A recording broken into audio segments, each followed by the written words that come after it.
Hello listeners, just popping in here to say thanks so much to everybody who turned up to the first ever Crowley Time Live, which took place a couple of weeks ago on the 14th of September at London Podcast Festival 2024. I had a fantastic time, the audience was packed and the response was ego-enlarging, to say the least. It was also a complete joy to perform alongside my guest stars Gemma Arrowsmith and Paul Putner, and to have the technical support of my sound operator Odin Ornhill-Marson, so all my thanks again to all of them as well. And as it wasn't a complete disaster, there will definitely be more Crowley Time Live in the future. So if you weren't able to make it to Podcast Festival, don't worry, as I will be putting on that same live episode, the Depony Contingency, again somewhere sometime soon. Keep an ear to the podcast feed to find out when I've pulled my finger out and organised that. Oh, and if you were at Podcast Festival and you were the person who won letter of the episode for asking Wingnut the best question, please do email crowleytimepodcast@gmail.com. Thanks again all. Hope to see you at another live show sometime soon. Until then, keep it squeaky, all the eggs, and enjoy this.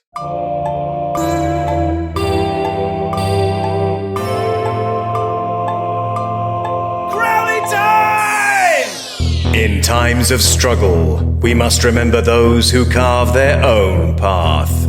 The holly, the jolly, the good golly Miss Molly. Those who deck their own halls, stuff their own turkeys, and kiss themselves under the mistletoe. They are the Faces of Virtue!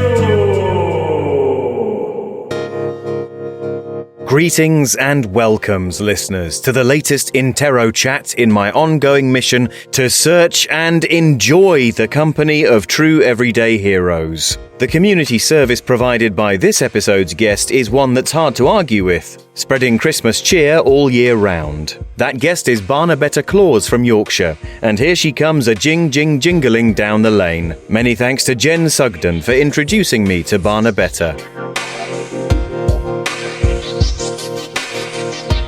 Hi, Barnabetta. Wonderful to have you. Oh, it's lovely to be here. Absolutely bloody lovely. Wonderful. Now, your name is Barnabetta Claus, is that right? That is absolutely 100% correct, Tom. Now, I was interested to see, of course, given your particular passion, which we'll explore more later, I was surprised that you spelled Barnabetta Claus Claws, not A-U-S. What? Because, sorry, to give away what we'll be talking about later, you're very passionate about Christmas, the festival of Christmas. I am. Guilty! Of course. Guilty! Oh, charming. Of course, Christmas, the mascot of which is Mr. Christmas, sometimes known as Santa Claus. Yeah, and Mrs. Claus, so I had my name changed by default. To Mrs. Claus, because of Santa Claus, because Mrs. Claus, Santa Claus. Barnabetta Claus spelled how? C-L-A-W-S. Claus, like Santa Claus. Right, of course, yes, good. That's lovely and festive. Well done. Great. And now you're from Cleckleton, which is a town in Yorkshire, isn't it? It is. It's a lovely little market town. I recommend anybody comes down here. Of course, it was big in the 70s. Really? Oh, yeah, on the map. Because of all the murders. Lots of murder talk. I mean, is it murder if it's cows? I don't know if that's murder so much as being a professiontional farmer. No, this was Sid the Strangler. Just went round. Oh. Yeah, in about, I think it was like 74 to 75, just wringing the necks of herds of Fresias. This actually raises a really interesting question about the agency of cows, because, obviously your more extreme animal rights people would say that all slaughter for meat production is murder. Morrissey, other people like that, would say meat is murder regardless. But then presuming that for the most part, an abattoir or a cattle farm, that's not, murder punishable by the law. But it does feel like if you kill someone else's cows in an inhumane way, then that is murder, surely. Yeah, well, I would say so. And certainly the people that did the local tour of Cleckleton, the Cleckleton Cow Murder Tour, Right. I thought so. And it did. It brought in a lot of tourism. Good. Okay. It did. But then, of course, there was the incident down the road at Greater Cleckleton where somebody got into the petting zoo with a machete. God. And that was bigger news, you see, because that made the Yorkshire Evening Post. So then, of course, all the tourism went down there, and we sort of fell out of knowledge, I suppose, in Cleckleton. So I thought to myself a few years ago, why not put us back on the map? Yes, well, wonderful. Yeah. And I didn't really have it in me to go around garrotting herds of sheep. Right. So I thought, well, do what you love. Yes. Yeah. So do what you love and love what you do, and you'll never do a day in your life, I think, is what they say. That is right. And as I said, didn't have the heart to go down the, slaughter of animals, not least because If I can just pause you there, I just to check. I mean, it does sound like there was a very clear binary choice in your mind. It was either animal murder or holiday, festivities round the clock. Those were your two options. Does it really not feel like there was any other option to you? Because I know that Cleckleton and Greater Cleckleton found fame because of various animal-based aggressions, murder incidents. But there are other ways that towns can put themselves on the map, and I don't know if you'd considered any others before you arrived at, well, either strangling chickens or putting on special festivals round the clock. It's a good point, Tom, but as I said, do what you know, do what you love. And I know Christmas. But you don't love murdering animals? No, I don't, because I'm a vegetarian apart from chicken. Apart from chicken and fish. I'm a vegetarian. Oh, right. Okay. So you might have strangled a fish, and that would have been okay under your own moral code. If I were going to eat it. But I'm sorry, I got us really distracted from the key issue here, which is Christmas. Christmas Day, or Christmas 365 days, 366 days on leap years, in your case. And I love a leap year because you get that extra day. You get that extra day of Christmas. Yeah, that's true. Yeah. Of Christmas. Yeah. Lovely. Wonderful. Well, tell us about that. How did you arrive at this idea? So you do what you love, that's what they say. And be what you love, and you won't year another day of the year. Exactly, that's what they say, exactly. And I've always loved Christmas ever since I was a little wee one. Yes, likewise, yeah. Waking up, Santa's been going downstairs, seeing that you've got your stocking, opening it up, putting your hand in there, it comes out, they come out covered in gold dust. Lovely. Go on, then your father's saying, you've been naughty again. Oh, you're on the bad list, you little terror. And how we laughed. Those. Oh, I'd miss him. I miss him. God rest his soul. I'm very sorry to hear your father's passed away. When did that happen? Oh, just sort of. We assume he's dead. He just sort of disappeared, really. Oh. Yeah. Just wasn't at home one day, or when he came back from work? Or? It was the police were coming round asking about the cow murders, and he said he needed to slip into the back to make a cup of tea for the officers, and then he just. You never saw him. We never saw him again. So I assume he. Like cats, when they want to die, they just kind of go out, don't they? And they find a hedge and they curl up and they just slip away peacefully, don't they? And I assume the ground took your him. Father. Yes, the ground took him. Well, of course, your birth name isn't Claus, so your father was Mr. What? Mr. Stubbs. But he was a keen observer of Christmas, the lovely festivities of Christmas, but also the swift and brutal punishments of Christmas, the delivery of coal and the admonishing of the children, things like that. That's how you fell in love with the holiday. It is. It was just it was a lovely time. We go and get the tree from the local forest. Just just drive out there and with a saw in the middle of the night and climb over the fence and chop it down together and then lug it back home. And sorry, is this a public forest, like just a piece of public land? Yeah, it was. There were, like my dad said, there's plenty of trees to go round.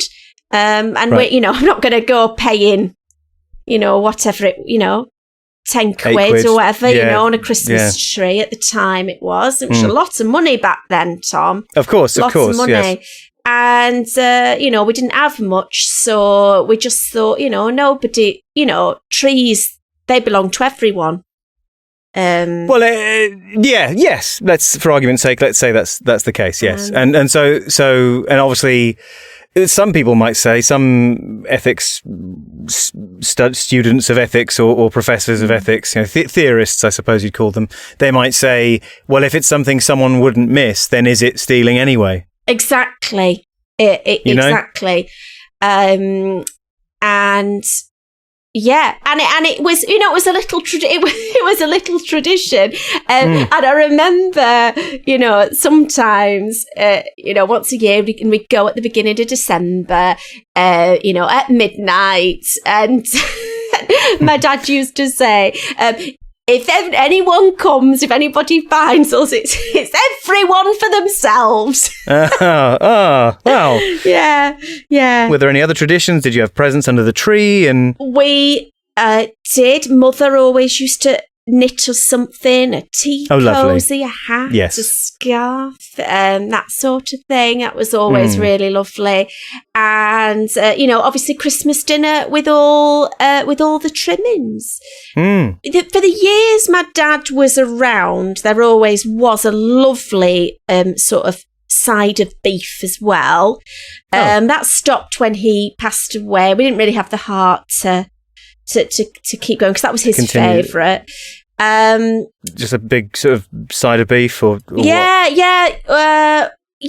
side of beef. Like sometimes a leg. A leg. Yeah, a once cow he did. Leg. Yeah, beef leg of beef. And once we had sort of the just a tongue, just the cow's the big cow tongue. Yeah. Now it's delicious, but you might think, that's a bit cow's tongue, but they make lovely sandwiches. Of course, then I became a vegetarian later on in life, so I wouldn't be eating except for chicken and fish. Because what they say, Tom, is you are what you eat, right? Yes. And chickens, the last time I checked, eat corn, so essentially I'm just eating a bowl of cereal. I never thought of it that way. Yeah, I suppose you're right. Yes. Yeah. And likewise, if you eat pork, if you eat a pig, you're eating your own shit. Just another reason not to exactly. eat. Yes, true.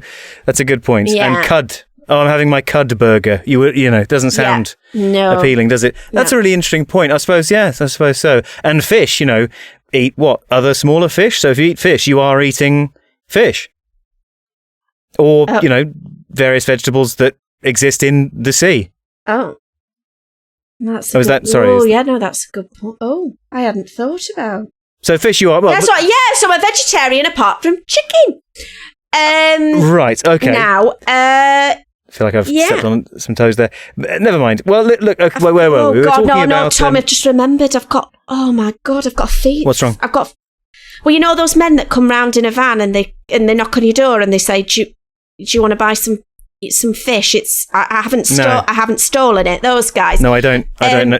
Yeah, they came last Friday and they got a massive tray of scampi and skate wings and koi carp. And he said, I can do you a really good deal. He gave me the old lot for 50 quid. I've got a freezer full. I don't know what I'm going to do with that now, Tom. I don't know what I'm going to do with the 72 koi carp I've got in the chest freezer in the garage. Oh my god, that's a bit more of a worry. I didn't know that koi carp were available to commercially as food, but then again, I haven't got a what I assume is a sort of Yorkshire tradition of the man with the freezer in the back of the van full of fish. But we don't have that delivery service, so maybe that's the best way to get koi, and I'm just not.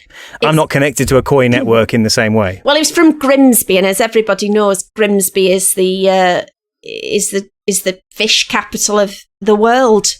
Oh, but I actually hadn't heard that, but that's good to know. I'll get down there and I'll have some sea chicken or whatever else you might think of of it. So do you find, I mean, you're buying in all this fish from the Grimsby boys.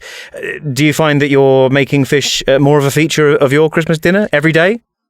Not for the main Christmas dinner itself, but you've got to remember, Tom, that really Christmas is not just about that main meal. It's about all the meals around that. I see. It's, and as you know, you've got the running Boxing Day buffet. Oh, okay. I do the main Christmas dinner. That's on a Sunday every week. Now that's $59.99 a ticket if you want that. You have to pay to come and have Christmas dinner. Well, yes, because food doesn't just grow out of the ground, Tom. It does get delivered in a van, apparently, but I didn't realise that till just now. Well, let's catch everyone up, because I feel like I've jumped ahead a bit. I'm sorry, this is my shortcomings as an interviewer showing through, because this isn't what I normally do. I'm an entertainer. I'm a performer. I'm a writer. Yeah. In front of camera talent is how I think of myself. Yeah. Or in front of microphone, in this case. So this interviewing lark, I'm sort of out of my depth in many ways. So I've jumped ahead a bit, but let's catch the listeners up, because what it is you do, and you've already sort of described this, but what you do generally is you are putting on a Christmas day every single day of the year for whoever may come by, even though if they want the Sunday main Christmas dinner, they pay $59.99 ahead. Right. So that's what's happening there. Is you've transformed your home into a year-round celebration of Christmas, and that's what we're talking about. That is what we're talking about, and it's the whole shebang, Tom. It's the lights, it's the musical display, it's the Christmas dinner on a Sunday, because obviously that's Jesus' day, so it makes sense to have it on a Sunday. Yes. But any other day, you've got your Boxing Day buffet that's continually running. That is, and we're not operating a Pizza Hut, a type of fare where you can only go and fill your salad bowl up once. That's a fill your boots. Oh, it's all you can eat. Fill your boots, eat as much as you can, buffet. So Boxing Day buffet, we're talking about, that's every other day of the week. So Sunday is the big Christmas dinner blowout. Yeah. But you would still say every single day is Christmas Day. Is that right? That's your ethics? Yes, it is. But I mean, I don't know if you've cooked a Christmas dinner, Tom. I have. It's a lot of work, isn't it? So for the other days, I just make things a little bit easier on myself. Do a running buffet. Buffet. Yeah, from the leftovers of the Sunday roast. It's $39.99.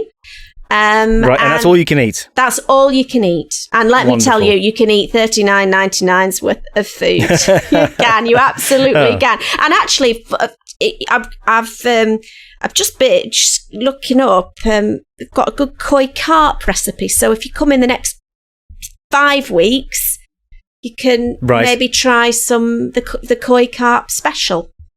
Right. Well, if I were, I'd probably come sooner. Just, put a little bit of the leftover turkey gravy on. That sounds that'd be delicious. Absolutely, absolutely delicious. But Tom, I don't want you to think. I don't want you to think that it's just about the food. I mean, everybody knows Christmas is a big food time. And we've got the food, and then afterwards you've got the room where you go in and you've just got, the pyramid of chocolate orange, lovely, and just the vat of Toblerone. And you just take one of those. A vat. You just pick one out. Yeah, I thought maybe you plunged into it, and I thought that'd be quite hard, like a ball pit, but made of corners. Yeah, no, I mean, people are very welcome to if they want, but and I am first aid trained, but we don't encourage it. We don't encourage it. Right. So you've got after your food, you're absolutely full. You've got that Christmas feeling, absolutely stuffed. Yes. Can't eat another thing, and absolutely smash down that chocolate orange. It's just bringing all that lovely festive feeling. So we've got that. We've got the food covered. And the other thing with Christmas is, really, if we think about it, Tom, it's about little baby Jesus.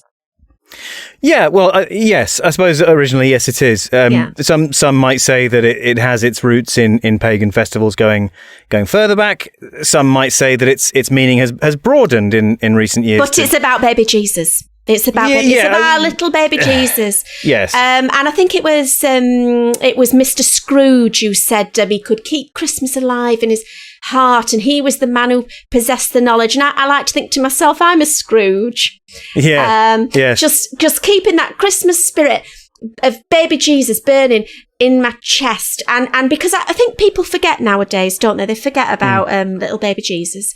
So I like to remind them. So what I've got, Tom, in my front garden, you've got everything you'd expect. You've got your blow up snowman. You've got your Santa and your reindeers lighting up on the roof. You've got your icicles, coming down. You've got your 24-hour Christmas music playing. Oh, yes. But right in the centre of my mid-terrace lawn. Mid-terrace? Mid-terrace. You have got life-size neon nativity, including a life-size neon baby Jesus. Yeah, it was, I got it in the sale and it was still a bit expensive. It was 500 quid from Argos. Christ. Yeah, but then you can't put a price on Jesus, Tom, so... I'm just trying to keep up with this. So you can't put a price on Christmas and you can't put a price on Jesus No, either. you can't, Tom. Absolutely not. Okay. And chicken is a vegetable and some fish are as well. Correct, Tom. Okay. I think that's where we landed on that. Yeah. Yes. Okay. But the main thing is, people come in to Mrs. Claus's Christmas house to get that Christmas fix and joy all year round. The first and again, Claus is spelt CLAWS. Claus, Santa Claus, Mrs. Claus, yeah. Of course, so there's a big sign on your front door, constantly playing music, constantly lit up in the middle of your terrace of houses. Absolutely, yeah. So people come through the gate, they'll see the nativity, they'll be reminded of baby Jesus, his love and, the gifts that were brought by the wise men. The wise men, yes. Yeah, and the importance of that sort of, giving, that charitable giving, and they'll give me their entry fee to my house. They are the magi, the wise men. They're giving you their gift of 60 quid. Yeah, absolutely. To come in or 40 quid for the all-you-can-eat buffet. Yeah, absolutely. They'll come in, they'll fill the boots, and then there's lots of entertainment. We've got the TV room where it's just back-to-back Strictly Come Dancing Christmas special. Right. And from different years, in rotation, I suppose. Yeah, absolutely. And then, of course, there's the back garden where you can meet the reindeer. Oh, you've got reindeer? Yes, yeah. Live reindeer? Well, they were alive.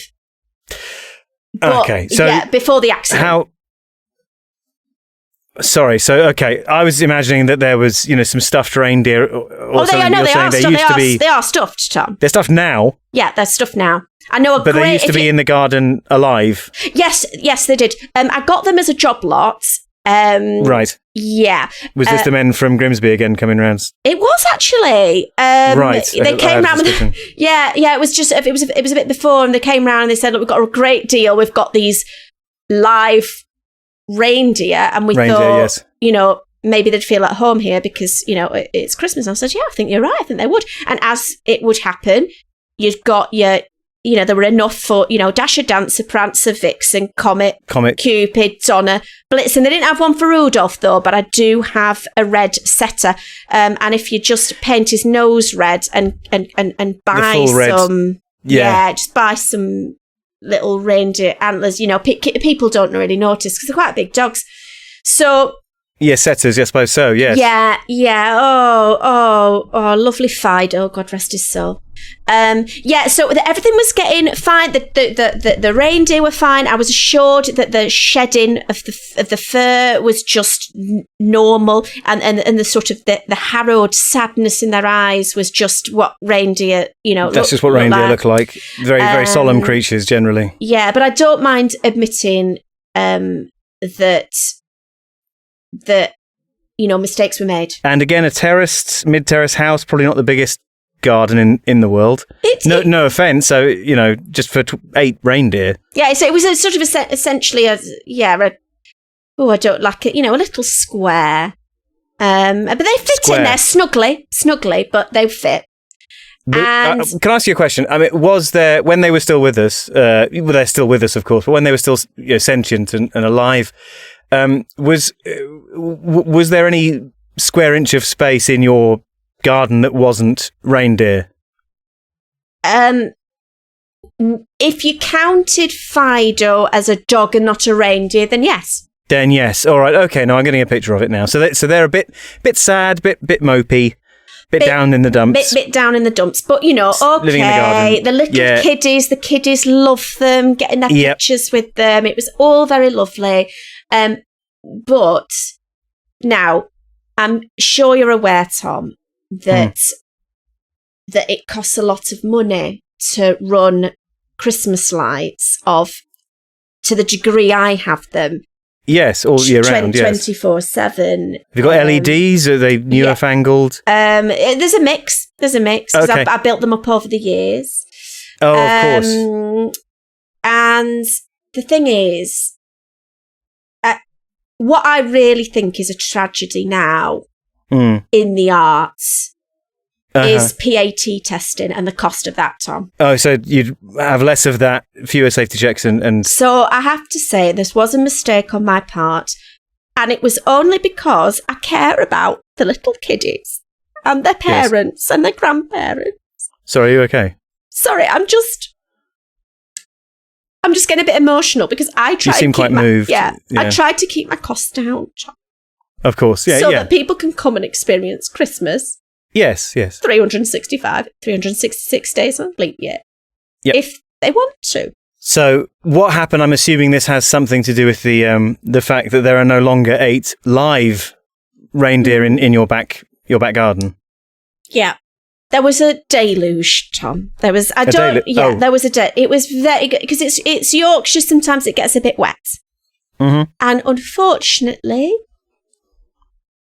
due to not having had the electrics properly checked for the sake of the children. For the sake of the children, yes. Something happened with the water and the electricity and the ground, and before I know it, I'm opening my back door onto the sort of astroturfed patio area, and just, just a wall of steaming reindeer meat. Sorry, must be quite a distressing memory. It was just keeled over, dead. The vet said it would have been instantaneous, so I think we can take a little bit of comfort from that. Of course. And also something that does bring me comfort, Tom, is that the vet said that the reindeer would have been very distressed living in that before. So in a way, turned up depressed. So in a way, it was a kindness, and that's how I managed to sleep at night. Now I can't help but think Fido was a real blow because he'd been with me for 9 years at that point. Fido was out there as well. It was out there as well. Because the thing is, you never know when people are going to come, so he's got to be on all the time. But you presumably you're beloved for this, are you not? I mean, someone who's trying to keep the joy of Christmas alive all the time. I mean, surely the community must have been very grateful to you. You would think so, Tom. You would think so. And I choose to believe that most of the town are very behind me. Very behind me. Mm-hmm. And the others are in front. Yeah. There have been some anonymous complaints to the council. Right. Complaints about, well, I suppose the music that plays at all times. Apparently it's annoying and prevents people from sleeping. Really bogus complaints. Because just like Rudolph was on all day long. Yeah, Christmas is alive. So is the music. And the lights are also on all... Right, yeah, keeping Christmas alive in our hearts 24/7. But nonetheless, I mean, the people who come and visit you must be delighted to have this sort of immersive, all-around Christmas experience at command at any time. They are, Tom. I think, they come in and I think they think, oh, this is a bit of a peculiar, a bit of a weird thing. Like, let's do it for a bit of a laugh because we've seen it on Facebook, about the weird Christmas lady, So they come, they think, but I think that by the time they've finished their buffet or Sunday lunch, Christmas lunch, they've got their Toblerone or chocolate orange. It's one or the other, Tom. You can't have both. That's you can't have both. Okay. No, because obviously not made of money. You've watched 17 hours of Strictly Come Dancing. All of them back to back. You've gone outside onto the patio. You've seen and petted and have your photos taken for Instagram with Dasher, Dancer, Prancer, Vixen, Comet, Cupid, Donna, Blitzen, and Vida, Rudolph, and they at the end, Tom, when they leave, they literally cannot speak. They are absolutely speechless. They're just mouths just open in, agape in just awe. I think just wonder. Yeah. This expression sort of, just in their eyes, like, what have I just seen? What is this? Yeah. What is, just... Of course, them being dumbstruck, so to speak, being silent in awe at what they've seen for their 60 quid or 40 quid for the all-round buffet. It must be quite hard to sort of gauge the specifics of their reaction to the experience. And so, I've just been looking up on my computer here. I've been looking up the Facebook listings that you mentioned, the Mad Christmas lady and all that. And were you aware there is a Facebook review site dedicated to your Christmas experience? Oh, yeah, I know what you're going to say. Go on, tell me. I think I know what you're going to say, but go on. Just average rating, it says here 1.2 out of 5 stars, and there's quite. I mean, there's 568 reviews here, and that's quite a consensus to have ended up that low. But I mean, this one here it says tried to get up after half an hour of Strictly Come Dancing Christmas special, and was screamed at and threatened with a carving knife. Is that a memory? Can you remember that event occurring? That's nonsense, because I do not threaten people with carving knives. I've got another one here. It says I commented that the Christmas trees were quite crispy, and was screamed at for a total of 17 minutes. Does that sound familiar? No, because I wouldn't have time to scream at somebody for 17 minutes because I just don't have that amount of time, because every 15 minutes I'm doing the carols, right? The carols, so you perform... Yeah, every 15 minutes the carols happen. I lead it with the local school choir. Oh, lovely little kids, and which is a lovely education for them. And, of course, yeah. So that's just a lie right there, Tom, because I couldn't possibly have screamed at somebody for 17 minutes. You because as soon as that quarter of hour clocks round, I am there. Conducting the choir, leading the singing. God Rest Ye Merry Gentlemen, Good King Wenceslas, Hark the Herald Angels Sing, you name it. Name a carol, we're singing it. Carol of the Bells. Carol of the Bells. What's next? I mean, there must be presents involved, surely. Yes. Now, the final thing, after seeing the reindeer, of course, is the Santa's Grotto. Oh, right. Experience. I've just realised I haven't even asked you about your own family. Are you married? Me? Oh, I'm married to Christmas, Tom. I'm married to Christmas. So no. In a way, yes.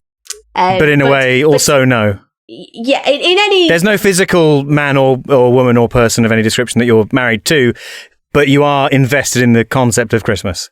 Correct. I just want to be very specific because, as I say, this interviewing business, I want to be careful about it because it's my natural field. But no, okay, good. So you're an unmarried woman with a very healthy interest in Christmas. I am. And what we have in the final room is Santa's Grotto. Now, we have got an absolutely fantastic animatronic Santa and elves. Amazing. So this must be from some effects company or, events organising company. Where did you get it? Homemade. Oh. You wouldn't tell to look at it. But essentially under the clothing, under the Santa's outfit, which I got from Miffy's, it's essentially just like spoons and knives and forks all just sellotaped together. Right.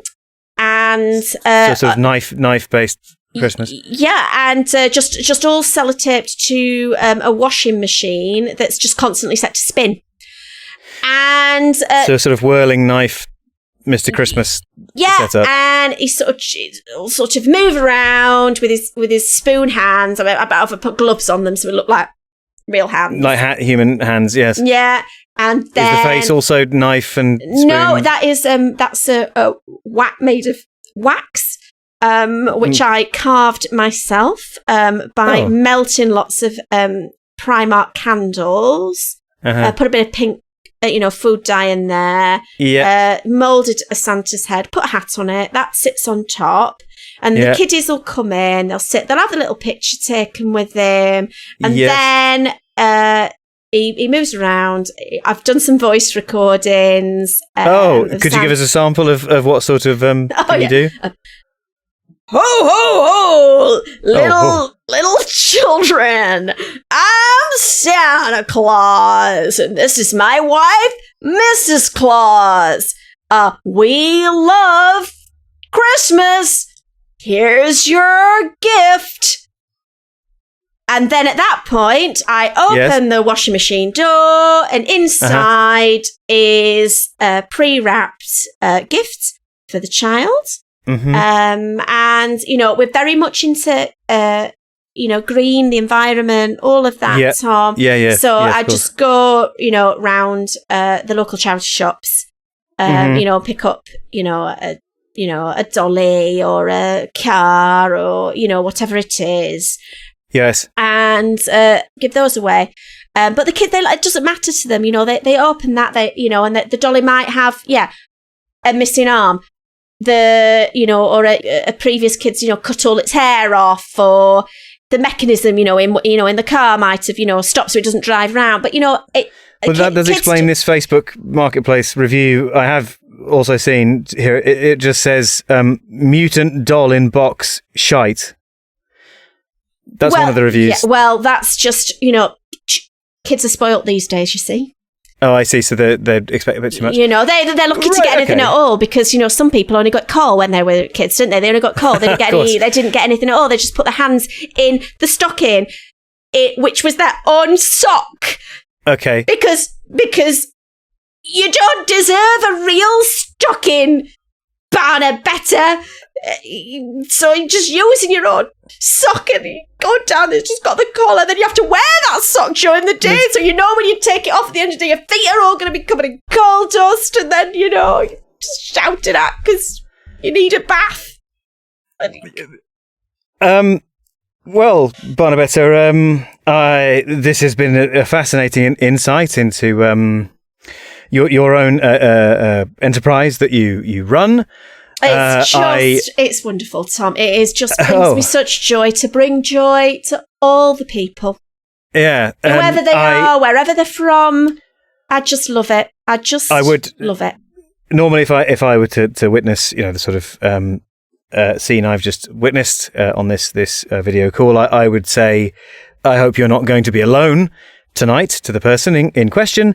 But obviously, you're going to be surrounded by holiday-making Christmas hobbyists in your home business all night. So I suppose that won't be an issue. Thank you for being interviewed. I'll happily grant you the title of a face of virtue for trying to bring so much joy to the children in your area. And I suppose if I had just one last question to ask you before we part ways today, it would be, was your dad the guy strangling all those cows? Why would you say that? No reason. Barnabetta Claus, thank you so much. Thank you very much, Tom. Wait. I just need to call my mum. Thanks, Tom. Okay. Right, all right, ta-ra. Yeah, bye. Bye. I left my encounter with Barnabetta less filled with the Christmas spirit and more inclined to fill myself with spirits.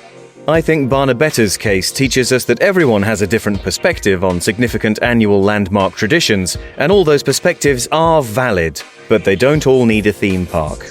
Still, partly out of fear for what might happen if I don't, I'm happy to welcome Barnabetta Claus as a card-carrying member of the Faces of Virtue! Don't forget that if you'd like to hear the longer, more festive and more upsetting great big version of Barnabetta's interview, you can find it at patreon.com/Crowleytime. Just sign up as a supporter of this show at any paid tier, and you can hear all the great big Faces of Virtue and get access to all the bonus material ever released for this show.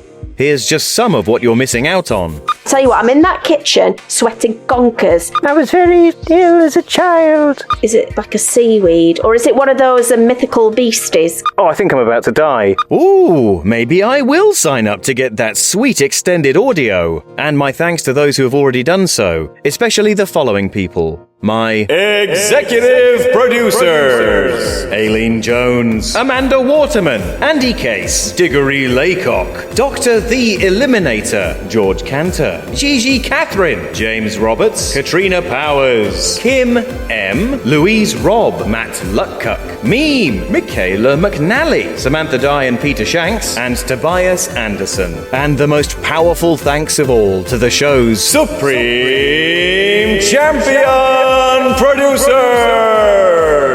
The astounding, the astonishing, the admonishing Laurel Carlson, Paul Tiemann, and Purple Strawberry!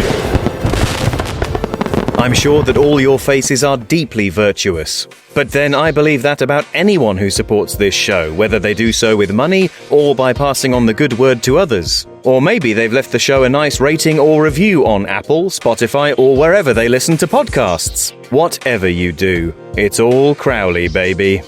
Once again, I'd like to thank Jen Sugden for putting me in touch with Barnabetta. Jen is a writer, comedian, and co-creator of the alternate history comedy detective drama podcast, Victoriosity. If you like this show, or writers like Douglas Adams and Terry Pratchett, then it's essential you give Victoriosity a try. Available everywhere podcasts are disseminated. And if you need any more incentive, I'm in it. I play one of the leads, Inspector Archibald Fleet, a very grumpy man solving terrible crimes all across the sprawling Victorian megatropolis of even Greater London. And if you try out the podcast and you enjoy it, then you'll have to pick up a copy of the book too. Yes, Victoriosity is also now a real actual book series, from a proper publisher and everything. High Voltage, the first Victoriosity novel, is out now from Gollancz, available from all good book retailers. And all the bad ones as well. You know the ones I mean. So pick up a copy ASAP, which stands for As Soon As Podcast Is Over. That should be enough entertainment to tide you over for the next 2 weeks, after which you'll hear the final episode in this latest series of Faces of